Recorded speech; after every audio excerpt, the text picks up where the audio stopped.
শতাব্দী এক্সপ্রেসে আমরা যাচ্ছি এসি চেয়ার কারে। আমাদের কনফার্ম টিকিটই ছিল।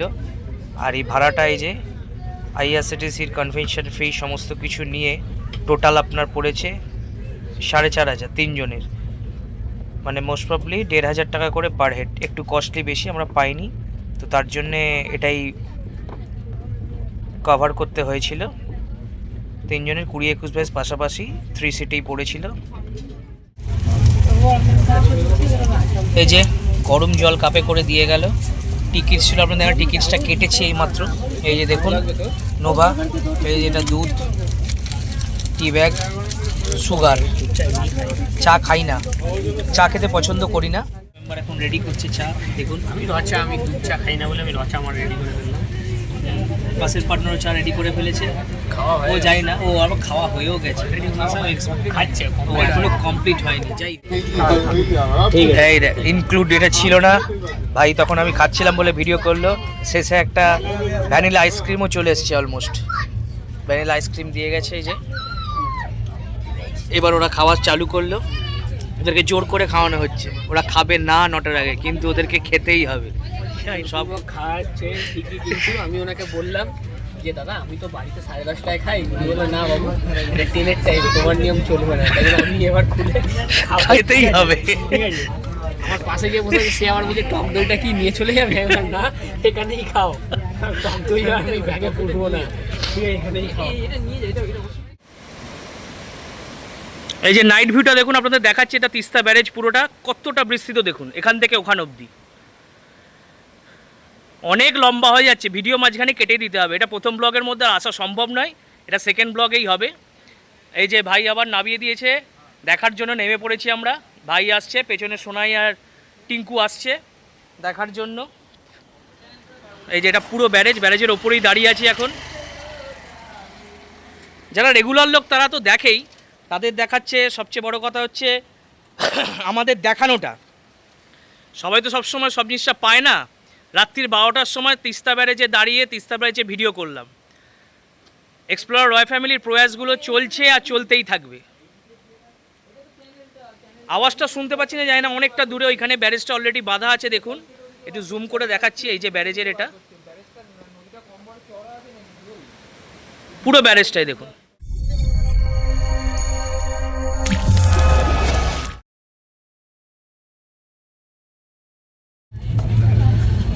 খাওয়া দাওয়া আমাদের কমপ্লিট হয়ে গেছে, টোটাল খাওয়া দাওয়া কমপ্লিট একদম। আর একটা শিবাজিতে যেমন সাথে থাকে, সে বই পড়ে। যে আমার পার্টনারকে দেখুন একবার, এ সিরিয়াল দেখতে পছন্দ করে। এটা ভালো করে দেখুন, ঘন ঘন সিরিয়াল দেখে, কিন্তু এই সম্বন্ধে আইডিয়া নেয় কীভাবে স্ক্রিপ্ট লিখবে, কীভাবে কি না করবে। দেখতে পেয়েছেন, আপনাদেরকে দেখালাম। কোনো আইডিয়া না, একটা অভিনয় সত্তা ব্যাপার আছে, এটা আমি করতে চাই। একটা অভিনয় সত্তা ব্যাপার আছে, এটা আমার মধ্যে। এটা আমি এইগুলো দেখে যদি আমি কিছু করতে পারি জীবনে। আজকে আমি দেখলাম যে দাদা যে বলছে, ঠিক আছে, দাদার মামা কিন্তু শুটিং করে, ঠিক আছে। আজকে আমি দেখলাম, আপনারা দেখতে পাবেন অনুরাগের ছোঁয়ায় আজকের এপিসোডটায়। তো আমি ওটা চেষ্টা করছি, যদি এইগুলো দিয়ে কোনো স্ক্রিপ্ট আমার দ্বারা হয়, আমি চেষ্টা করছি। তার জন্য সিভিও দিচ্ছি, ট্রাই করে যাচ্ছি, যার যেটা ইচ্ছা। আমার পার্টনারের এটাই ইচ্ছা। যাই হোক, খাওয়া দাওয়া কমপ্লিট, অলমোস্ট ঠিকঠাকই আছে খাওয়া দাওয়া। এখন একদম টোটাল ঘুমানোর পথে, আর কিছু নয়, রেস্ট। একেবারে সন্ধ্যাবেলায় কি স্ন্যাক্স দেবে, রাত্রে কি ডিনার দেবে, সব দেখাবো। তারপরে আমরা নামবো এনজিপিতে, ঠিক আছে। আমাদের বর্ধমান স্টেশন, আমাদের হাওড়া থেকে গাড়ি এবার বর্ধমানে দাঁড়িয়ে আছে। সিগন্যাল হয়ে গেছে গাড়ির, 2 মিনিট 3 মিনিট দাঁড়ায়, গাড়ি এবার রওনা দেবে। আমরা আপনাদের স্টেশনটা ঘুরে দেখাচ্ছি। বর্ধমান টপকেছে, আমাদের লাঞ্চ এখনও পুরোপুরি নামেনি, কিন্তু সিস্টেম যেটা সিস্টেমেটিক ওয়েতে। এই যে এখন আমাদেরকে অলরেডি মানে ইভিনিং স্ন্যাক্স, এটা 4টে বাজে, 4টের সময় দিয়ে দিয়েছে। দেখুন চিড়ে, বিকাজি চিড়ে, টিকিটস দিয়েছে একটা, টিকিটস চায়েরে সস আছে, পায়েস্তা, ওই আপনার এ টাইপের, এটা আপনার ওই সম্পাবড়ি টাইপের একটা মিষ্টি, একটা ছোট কেক, একটা স্যান্ডউইচ, এগুলো ইনক্লুড। এগুলো হচ্ছে টিকিট ইনক্লুড, এগুলো অলরেডি আমাদের প্রোভাইড করে দিয়েছে। এখন আমাদের ঘুমানোর টাইম ছিল, ঘুম থেকে তুলে জোর করে খাওয়াচ্ছে আর কি। যাই হোক, মানে অভিজ্ঞতা না থাকলে যা আগে আমরা খেয়ে এলে আমাদের লাঞ্চটা খেতে হতো না বাড়িতে, তারপরে আমাদের স্ন্যাক্সটা পেয়ে যেতাম, স্ন্যাক্সটা টুকটুক টুকটুক করে খেতে খেতে আমরা এগিয়ে যেতাম।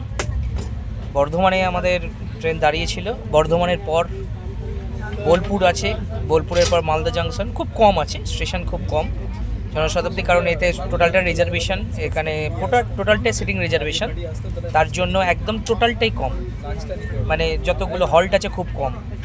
যাই হোক, এই টোটাল জিনিসটা আপনাদের দেখিয়ে দিলাম। এটা হচ্ছে স্ন্যাক্স, ইভিনিং স্ন্যাক্স, এরপরে রাত্রে ডিনার আছে, ডিনারটা তারপর আপনাদেরকে দেখাবো। যাই হোক, ক্লান্তি লাগছে, লাস্টটা সবে করেছি তো, একটু ঘুমোলে ভালো হয়, একটু ঘুমিয়ে নিই, ঘুমানোর পরে তারপরে এগুলো আমাদের খাওয়া দাওয়া চলবে, সেটা আর দেখাবো না, খাওয়াটা নিজস্ব ব্যাপার, সব কিছু দেখালে বাজে লাগে। তারপরে রাত্রে একবারে ডিনারে আসছি। এই যে গরম জল কাপে করে দিয়ে গেল, টিকিট ছিল আপনাদের, দেখা টিকিটসটা কেটেছি এইমাত্র। এই যে দেখুন নোভা, এই যে এটা দুধ, টি ব্যাগ, সুগার। চা খাই না, চা খেতে পছন্দ করি না, কিন্তু দিয়ে যখন গেছে খেতে হবেই। একটু টিয়ের টেস্ট নিই, চা টেস্ট কেটে ফেললাম। এটা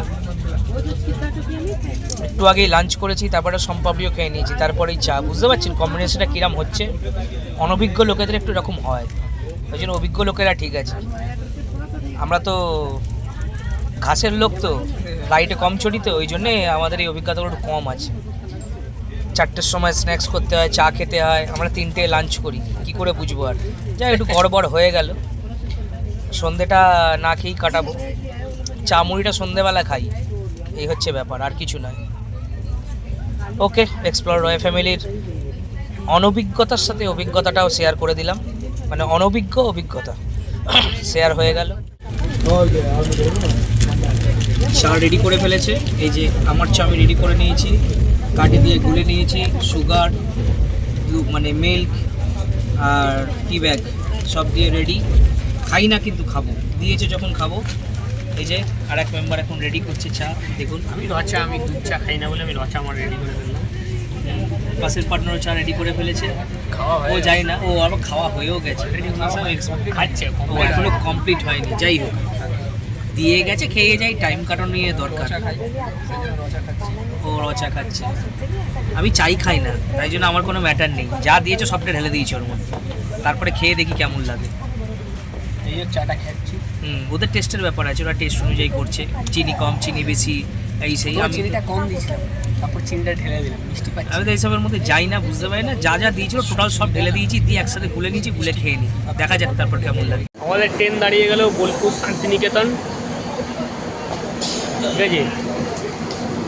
বোলপুর শান্তিনিকেতনে আমাদের ট্রেন এখন দাঁড়িয়ে আছে, এখানে 10-15 মিনিট দাঁড়াবে। সেই যে দাঁড়িয়েছিল বর্ধমান, তারপরে বোলপুর শান্তিনিকেতনে দাঁড়ালো।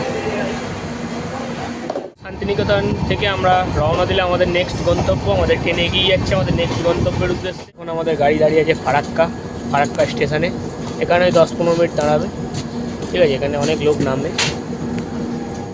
বন্ধুরা, আমরা এখন যাচ্ছি ফারাক্কা ব্যারেজের ওপর দিয়ে, ঠিক আছে? এটা হচ্ছে ফারাক্কা ব্যারেজ, আমাদের ট্রেন ছুটছে ফারাক্কা ব্যারেজের ওপর দিয়ে। বন্ধুরা, আমাদের ট্রেন দাঁড়িয়ে আছে মালদা টাউনের 6 নম্বর প্ল্যাটফর্ম, ঠিক আছে? 7:13 বাজে, 6 নম্বর প্ল্যাটফর্মে দাঁড়িয়ে আছে, 7:14, 6 নম্বর প্ল্যাটফর্মে দাঁড়িয়ে আছে আমাদের ট্রেন মালদা টাউনে। এখানে ওই 20-25 মিনিট মতো দাঁড়ায়, বড় জাংশন মালদা টাউন। প্রচুর লোক নাবে এখানে, লোক ওঠে লোক নাবে। আইটেম দেখুন, আইটেম মোস্ট প্রবলি সেমই আছে, তো এটা খুলিনি, বাদ বাকিটা খুলেও র্যাপটুকা দেখলো। পরোটার বদলে রুটি হতে পারে, ভাত, ডাল, চিকেন, দই, সবজি, অলমোস্ট সেম। একটা জিনিস আমি বুঝতে পারলাম না, আমরা যাচ্ছি শতাব্দী এক্সপ্রেসে, এখানে খাবারের উপরে লোগোগুলো দেখুন সব বন্দে ভারত এক্সপ্রেস। এটা কি অ্যাডভার্টাইজমেন্টের জন্য আর না আইআরসিটিসির থেকে অ্যাডভার্টাইজমেন্ট, সেটা বুঝলাম না। এই যে লোগোগুলো দেখুন, এখানে অন্য লোগো আছে, এই যে ওয়েলকাম টু, কিন্তু এইখানের লোগোটা দেখুন Vande Bharat express, welcome to. ওখান থেকে আসছে না, কী ব্যাপার বলতে বুঝলাম না। হ্যাঁ, তো যেমন সকালে অলমোস্ট দই দিয়েছিল, পরোটা বা রুটি যা হোক আছে, অলমোস্ট সেম খাবারই। সকালটা আমরা পে করে খেয়েছি, এখনটা ইনক্লুড মিন্স আগে পে করেছে টিকিটের সাথে। চলুন ডিনার হয়ে যাক, এখন 8টা বাজে, ডিনার দিয়ে দিয়েছে। নামবো তো গিয়ে সেই 11:15টার সময়, তারপর নেমে এনজিপি স্টেশনে দেখা হচ্ছে, ওখানেই কথা হবে। তারপর এখন 8টা বাজে, 8টার সময় দাদা কিন্তু ডিনার করছে, ঠিক আছে। এটা কিন্তু লাঞ্চে মানে লাঞ্চে করেছি সেই খাবারই, ঠিক আছে, ওটাই আবার ডিনারে দিয়েছে। তো দাদাকে বললাম যে এখন হ্যাঁ সবই দিয়েছে, যা যা দিয়েছিল তাই আছে, যা যা দিয়েছে সেম, অলমোস্ট সেম, মানে লাঞ্চে যে খেয়েছি সেইটাই আবার ডিনারে দিয়েছে, একই দিয়েছে। এখন 8টা বাজে, এই মানে কত বছর পর মনে হয় 8টার সময় যে লাঞ্চে মানে ডিনার করছে সেটাই বলছি। মানুষের খিদে, অবশ্যই জায়গায় যাচ্ছি না, যেন খিদে বেশি পাচ্ছে। ঠিক আছে, আমাদের দেখো আমরা কিন্তু এখনো খুলিনি, ঠিক আছে, আমার যে পাশের জন বসে সেও কিন্তু এখন কিছু খোলে নেই, ঠিক আছে। আমরা দাদাকে বললাম যে 10টার সময় তুমি করো ডিনারটা, বললো না খাওয়ার সামনে আছে এখনই খেয়ে নেবো, তো এটাই দেখালাম। ঠিক আছে, ইনক্লুড এটা ছিল না ভাই, তখন আমি খাচ্ছিলাম বলে ভিডিও করলো। শেষে একটা ভ্যানিলা আইসক্রিমও চলে এসেছে, অলমোস্ট ভ্যানিলা আইসক্রিম দিয়ে গেছে। এই যে এবার ওরা খাওয়া চালু করলো, ওদেরকে জোর করে খাওয়ানো হচ্ছে, ওরা খাবে না 9টার আগে, কিন্তু ওদেরকে খেতেই হবে। সব গুটিয়ে টুটিয়ে ওদেরও তুলে নামতে হয়, সব কিছু সাইজ করতে হয়, সেই জন্য বললো ভাইয়া প্লিজ খানা খা লিজিয়ে। সবাই খানা খেতে বসে গেল। এই যে দেখুন দুজনেই বসে গেছে এখন খেতে, জোরপূর্বক খাচ্ছে। শোনাই জোরপূর্বক খাওয়াতে তোমার কি হয়? পূর্বক খাওয়াচ্ছে ঠিকই, কিন্তু আমি ওনাকে বললাম যে দাদা আমি তো বাড়িতে 10:30টায় খাই, উনি বললো না বাবু এটা ট্রেনের টাইম, তোমার নিয়ম চলবে না, তাই জন্য আমি এবার খুলে খাইতেই হবে, ঠিক আছে। আমার পাশে গিয়ে বসে সে আমার বলছে টক দইটা কি নিয়ে চলে যাবে, আমি বললাম না এখানেই খাও, টক দই আমি ব্যাগে পুরবো না, ঠিক আছে এখানেই খাও। ডিনার শেষমেশ কমপ্লিট, অনেকক্ষণ আগে কমপ্লিট হয়ে গেছে, এখন রেস্ট করছিলাম, কাজ তো কিছু নেই। তো আপনাদেরকে দেখিয়ে দিই আমাদের হাওড়া জাংশন থেকে নিউ জলপাইগুড়ি এই আজকে আমাদের জার্নিটা 561 কিলোমিটার, 561 শতাব্দী এক্সপ্রেসে আমরা যাচ্ছি, এসি চেয়ার কারে, আমাদের কনফার্ম টিকিটই ছিল।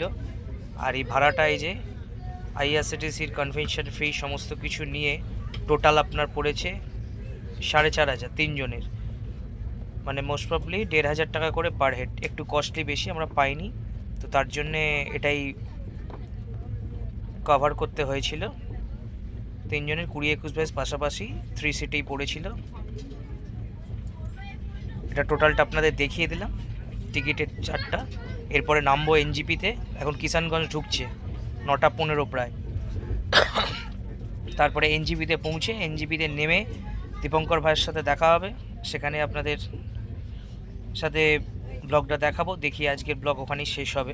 এনজিপি থেকে আমাদের আজকে রাত্রে মালবাজারে নাইট স্টে আছে, তারপরে কাল সকালে ইয়ালবাংয়ে গিয়ে পরবর্তী ভিডিও দেখাবো। এনজিপিতে নেমে পড়েছি আমরা, এক্সপ্লোরার রয় ফ্যামিলি প্রথম ব্লগ প্রায় শেষের পথে। এই আমরা ঢাল দিয়ে এখন উঠছি, এই যে আমার দুই পার্টনার সবাই রেডি। দীপঙ্কর দাও প্রায় কাছাকাছি এসে গেছে, 2 কিলোমিটার বাকি দীপঙ্কর দার আসতে, আমরা বেরোতে বেরোতে হয়ে যাবে। চলুন দীপঙ্কর দার সাথে আপ করে আজকে এখানেই ব্লগটা শেষ করব। ঠিক আছে, দেখতে পাচ্ছ, চিনতে পেরেছো কি? আমাদের পুরনো সাথী দীপঙ্কর ভাই এসে গেছে। আর এখানটা এখন টোটালটা আন্ডার কনস্ট্রাকশন চলছে, যার জন্য অনেকটা দূরে আসতে হলো। ওদিকে ফ্লাইওভার হচ্ছে, পুরোটা ফ্লাইওভারের জন্য এখন পুরো আন্ডার কনস্ট্রাকশন, মানে প্রচুর ধুলো অবস্থা, প্রচুর বাজে অবস্থা।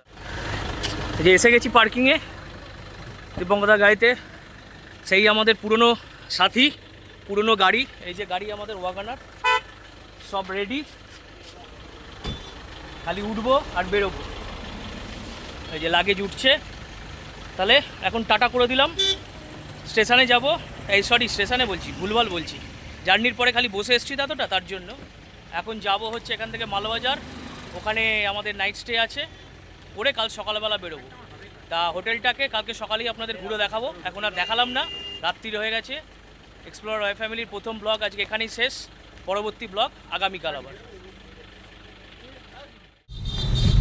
এটা যেটা দেখলেন আমরা এখান দিয়ে এই পাশ দিয়ে ক্রস করছি, এরপর গিয়ে হাইওয়ে ধরবো। তার আগে এটা হচ্ছে আরএসি, এটা হচ্ছে পুরো নর্থ বেঙ্গলের অয়েল সাপ্লাই এখান থেকেই হয়, এটা যেটা দেখালাম আপনাদের। এখন রোড পুরো খালি অলমোস্ট। এই যে এখন টাইম এই যে দেখুন 11:03 বাজে। আমাদের হোটেল পৌঁছতে মোটামুটি 12:30, যত কম করেই হোক। তা বলেছিলাম আর ভিডিও করব না, ওই গোটা নর্থ বেঙ্গলের তেল সাপ্লাইটা আপনাদের দেখালাম। দেখুন কত গাড়ি দাঁড়িয়ে আছে। এখন আমরা যাচ্ছি মালবাজারের উদ্দেশ্যে, এখান থেকে রওনা দিয়ে দিলাম। রাস্তায় গাজলডোবা পড়বে। হ্যাঁ, তো এর মাঝখানে আমরা গাজলডোবা হয়ে তারপর আমরা মালবাজারে পৌঁছবো। যাই হোক, রাত্রিরে তো আর সেরকম কিছু দেখানোর নেই। এক্সপ্লোরার রয় ফ্যামিলি ব্লগটা আমি আগে একটু শেষ করে ফেলেছিলাম, তো আরেকবার রিপিট করলাম শুধু এই অয়েল এটা দেখানোর জন্য আপনাদের, নর্থ বেঙ্গলের টোটাল অয়েল সাপ্লাই যেটা হয় সেটা।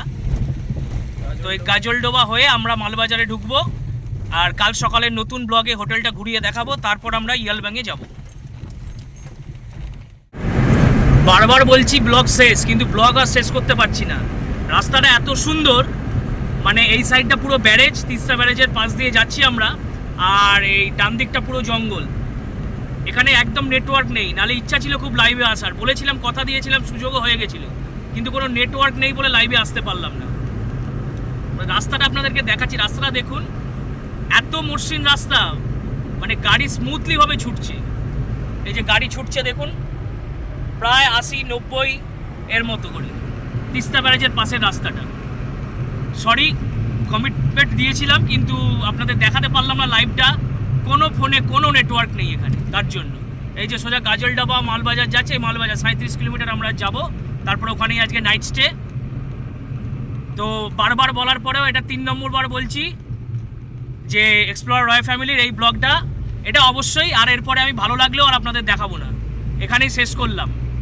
আর পরবর্তী ব্লগ আসবে কাল সকালে মালবাজার থেকে যখন জার্নি স্টার্ট হবে তখন। বারবার বলছি ভিডিও শেষ, ভিডিও শেষ। দেখুন একবার তিস্তা ব্যারেজ যাওয়ার পথে ভিডিও আর শেষ হচ্ছে না, কিছু করার নেই। ব্যারেজ দেখার জন্য এই যে নেমে পড়লাম, মানে ভিডিও শেষ হওয়ার মতো নয়, বিধ্বস্ত অবস্থা। প্রায় 8 ঘন্টা জার্নি করার পর নেমেছি, তারপরেও ব্যারেজটা দেখার জন্য আবার নেমে পড়লাম। এখন বাজে হচ্ছে ডট 11:15 হবে মোস্ট প্রবলি। আর একটা ফোনটা রেখে দিয়েছি, কারণ গাড়িতে একটু রিল্যাক্স করার জন্যই বসেছিলাম, কিন্তু দীপঙ্কর ভাই বললেও তা ব্যারেজটা দেখেই যাই। এই যে নাইট ভিউটা দেখুন, আপনাদের দেখাচ্ছি, এটা তিস্তা ব্যারেজ পুরোটা কতটা বিস্তৃত দেখুন, এখান থেকে ওখান অবধি। অনেক লম্বা হয়ে যাচ্ছে, ভিডিও মাঝখানে কেটে দিতে হবে, এটা প্রথম ব্লগের মধ্যে আসা সম্ভব নয়, এটা সেকেন্ড ব্লগেই হবে। এই যে ভাই আবার নামিয়ে দিয়েছে, দেখার জন্য নেমে পড়েছি আমরা। ভাই আসছে, পেছনে সোনাই আর টিঙ্কু আসছে দেখার জন্য। এই যে এটা পুরো ব্যারেজ, ব্যারেজের ওপরেই দাঁড়িয়ে আছি এখন। যারা রেগুলার লোক তারা তো দেখেই, তাদের দেখাচ্ছে। সবচেয়ে বড় কথা হচ্ছে আমাদের দেখানোটা, সবাই তো সবসময় সব জিনিসটা পায় না। রাত্রির 12টার সময় তিস্তা ব্যারেজে দাঁড়িয়ে তিস্তা ব্যারেজে ভিডিও করলাম। এক্সপ্লোরার রয় ফ্যামিলির প্রয়াসগুলো চলছে আর চলতেই থাকবে। আওয়াজটা শুনতে পাচ্ছি না, জানি না, অনেকটা দূরে ওইখানে ব্যারেজটা অলরেডি বাঁধা আছে। দেখুন একটু জুম করে দেখাচ্ছি, এই যে ব্যারেজের এটা পুরো ব্যারেজটাই দেখুন, এইদিকে পুরো নদীটা গেছে, এই ব্যারেজের ব্রিজটা পুরোটা অসম লাগছে, জাস্ট অসম লাগছে। এই যে আমাদের টোটাল গ্রুপ দাঁড়িয়ে আছে, গাড়িটা একটু আগে পার্কিং করলাম ওইখানে। এদিকে পুরো তিস্তা নদী, এই যে এই ব্যারেজের জন্যই এই যে আমাদের ঝামেলা চলছে এখনো ইন্ডিয়া বাংলাদেশ। দেখুন এই যে ইন্ডিয়া জল আটকে দিয়েছে বলছে, এই সেই ব্যারেজ। দেখে ভালো লাগলে অবশ্যই জানাবেন। এক্সপ্লোরার রয় ফ্যামিলির প্রয়াসগুলো একটু বলবেন, আমরা কেমন কতটা কি করতে পারছি না পারছি। একদম মাঝরাতে রাত 12টার সময় আপনাদেরকে ব্যারেজের সামনে ব্যারেজের উপস্থাপনাটা দেখালাম। আমাদের দারুণ লাগছে দৃশ্যটা, ফোনে যতটা ভালো তোলা তার থেকে দেখাটা আরও বেশি। খুব মজা লাগছে, খুব মজা। তিস্তা ব্যারেজ পার হয়ে গেছি, পার হয়ে আমরা মালবাজার যাওয়ার আগে একটা মানে একদম নিঝুম ফরেস্ট, দুদিকে দেখুন, এটা হচ্ছে বৈকুণ্ঠপুর ফরেস্টটা এখন ক্রস করছি। এখন রাত 12টা বেজে গেছে অলরেডি, 12টা 10-15 এরকম হবে সামথিং টাইম। তো একবার পরিবেশটা দেখুন, দেখাটা পড়ি না সবসময় ভাগ্যের ব্যাপার, সে আপনি সাফারি করেন আর যাই করেন, কিন্তু আমাদের প্রচেষ্টাটা কোনো সময় আমরা ফেলিওর করিনি। আজকে দোল পূর্ণিমার দিন 14 তারিখ, আজকে রাত্রিবেলা, সরি আজকে 15 তারিখ হয়ে গেল, মানে টাইম আপ হয়ে গেছে বলে 15 তারিখ, আমি 14 তারিখ ধরেই চলছি। আগের ভিডিওটা বারবার শেষ করতে পারিনি, এটা নতুন ভিডিওর মধ্যে চলে এলাম। সকালে মানে আপনাদেরকে হোটেল দেখানোর আগে, রাত্রে হোটেল আর দেখাবো না, সকালেই দেখাবো। দেখানোর আগে আমি যে জঙ্গলের রাস্তাটা পার হচ্ছি তার একটা অভিজ্ঞতা আপনাদেরকে দিলাম। এটা একটা অনন্য অভিজ্ঞতা, এর ফিলিংসটাই আলাদা। প্রচেষ্টা চালাচ্ছি এখন, কতদূর কি হয় না হয়। যদি কিছু পাওয়া যায় সেটা অবশ্যই বাই চান্স বাই লাক, সেটা অবশ্যই আপনাদের দেখাবো। এবং জঙ্গলের রাস্তাটা খালি আপনাদের দেখালাম, বেশি দেখাবো না, 1.5 মিনিটের মতো দেখালাম রাস্তাটা। এটা আমরা ক্রস করবো প্রায় 15-20 মিনিটের ওপর। এক্সপ্লোরার রয় ফ্যামিলির প্রত্যেকটা প্রয়াসের জন্য একটু আপনারা সাধুবাদ দেবেন, আর যদি মনে হয় একটু কমেন্ট করবেন, লাইক করবেন, একটু জানাবেন। ভুল করলেও বলবেন, কোনো ভুল কথা বললে সেটাও বলবেন। সচরাচর ভুল বলি না বা মিথ্যেকে প্রশ্রয় দিয়ে এগিয়েও নিয়ে যাই না, চেষ্টা করি দেখানোর, আমরা নিজের যতটুকু দেখছি ততটুকু দেখানোর। লামা হোটেল, আমাদের ডিনার হয়ে গেছিলো। দীপঙ্কর ভাইয়ের ইচ্ছে ছিল একসাথে ডিনার করবে, কিন্তু ডিনার তো হয়ে গেছে, ইনক্লুড আছে বলে কিছু করার নেই। তো দীপঙ্কর ভাই এখন ডিনারটা নেবে, কারণ ও কিছু খায়নি এখনও। এটা খুব দুঃখজনক বিষয়, রাত্রি 12:30 বেজে গেছে, কিছু খাইনি। এই যে হোটেলের সামনেই আছে লামা হোটেল, ওখান থেকে ডিনারটা প্যাক করে নিচ্ছে, প্যাক করে নিয়ে গিয়ে আমরা হোটেলে গিয়েই খাবো। মানে সবাই মিলে একসাথে খাওয়ার ইচ্ছা ছিল, কিন্তু ইনক্লুড সবই উল্টোপাল্টা হয়ে গেছে আমাদের। তার জন্য ক্ষমা প্রার্থী দীপঙ্কর ভাইয়ের কাছে। ও এখন এখান থেকে ওর ডিনারটা নেবে, হোটেলে গিয়ে খাওয়া দাওয়া হবে, তারপরে কাল সকালে ওখান থেকে আমরা বেরোবো। খুব সুন্দর হোটেল।